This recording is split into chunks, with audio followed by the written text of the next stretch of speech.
নমস্কার বন্ধুরা, তৃষ্ণা রান্নাঘরে আপনাদের সকলকে স্বাগত জানাই।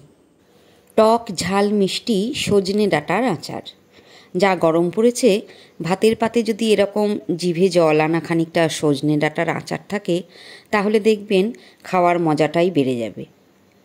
সজনে ডাঁটার আচার কিভাবে বানাবেন চলুন দেখে নেবেন। সজনে ডাঁটা আচারের জন্য দেখুন এরকম পরিপুষ্ট ডাঁটার দরকার।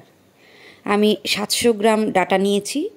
ডাঁটাগুলো নর্মাল তরকারিতে যেভাবে কাটা হয় তার থেকে একটু ছোট সাইজ করে কেটে নিতে হবে। এবারে খোসা ছাড়িয়ে ভালো করে জলে ধুয়ে জল ঝরিয়ে নিন। একটা কড়াইতে আমি এবারে বেশ খানিকটা জল দিয়েছি। জলের মধ্যে ডাঁটাগুলো দিয়ে দিলাম। আঁচ থাকবে মিডিয়াম।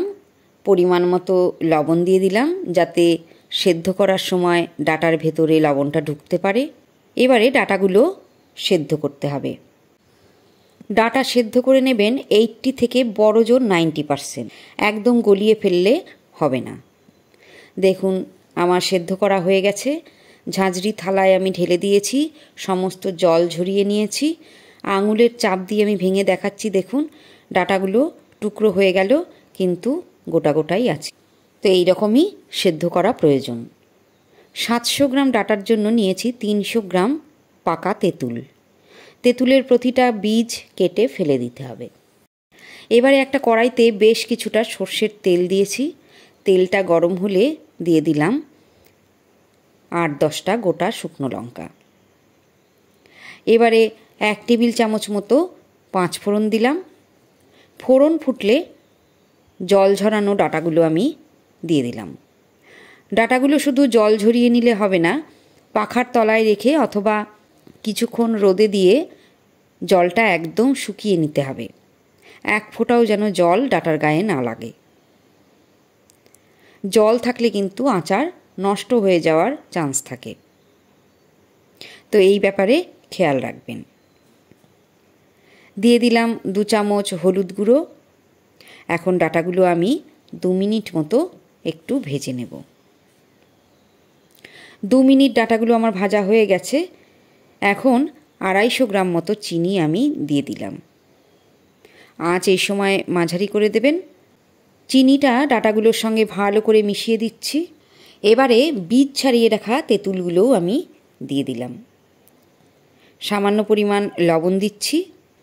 লবণটা একটু পরিমাণ বুঝে দেবেন, কেননা সেদ্ধ করার সময় একবার লবণ দেওয়া হয়েছিল।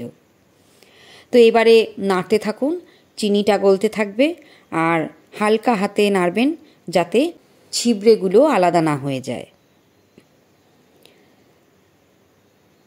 হালকা হাতে নাড়তে থাকুন আর চিনির রসের সঙ্গে দেখবেন তেঁতুলগুলোও মিশে যাচ্ছে আর ডাঁটাগুলোর সঙ্গে ভালো করে সমস্ত কিছু মিশিয়ে দিতে হবে।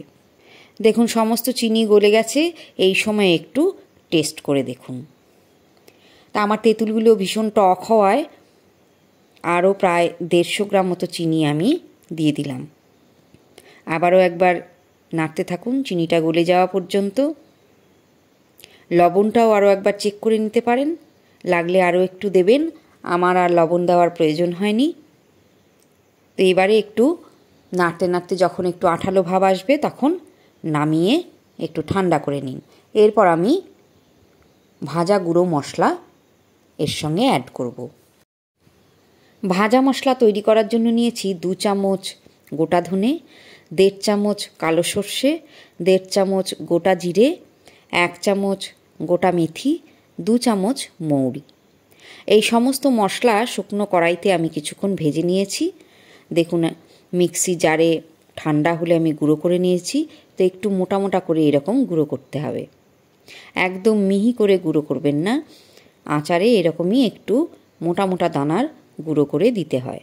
তো এই গুঁড়োগুলোর সঙ্গে আমি 4 চামচ মতো ঝালের জন্য শুকনো লঙ্কার গুঁড়ো মিশিয়ে দিচ্ছি। আচারটা বেশ কিছুক্ষণ ঠান্ডা হয়েছে। হালকা গরম অবস্থায় আমি ভাজা মশলাটা এবার মিশিয়ে নেব। একদম গরম অবস্থায় ভাজা মশলা দেবেন না, তাহলে গন্ধটা চলে যাওয়ার চান্স থাকে। এটাও একটু খেয়াল রাখবেন। মশলাটা আচারের সঙ্গে খুব ভালো করে এবার মেশাতে হবে। আলতো হাতে কাজটা করবেন। আবারও লক্ষ্য রাখবেন যেন ছিবড়ে না ছেড়ে যায়, তাহলে দেখতে সুন্দর লাগবে না আচার। মেশানো দেখুন হয়ে গেছে। এখন 2 দিন এইরকমভাবে একটা পাত্রে ঢাকনা বন্ধ করে রেখে দিই। ঝাল, মশলা, টক, মিষ্টি সমস্ত কিছু আচারের মধ্যে যাতে ডাঁটাগুলোর মধ্যে ভালো করে ঢুকতে পারে। 2 দিন পর আচার খাওয়ার জন্য পরিবেশন করুন, তবেই কিন্তু সঠিক টেস্টটা পাবেন। তো আজকের রেসিপি কেমন লাগলো বন্ধুরা, কমেন্টস করে জানাবেন। যারা ইউটিউবে দেখছেন তারা প্লিজ চ্যানেলটা সাবস্ক্রাইব করে আমার পাশে থাকুন, আর ফেসবুক পেজে দেখলে চ্যানেলটা ফলো করার অনুরোধ রইল। আমি আবার আসবো অন্য কোনো ভিডিও নিয়ে। আজকের মতো এখানেই বিদায় নিচ্ছি। ভালো থাকবেন, সুস্থ থাকবেন।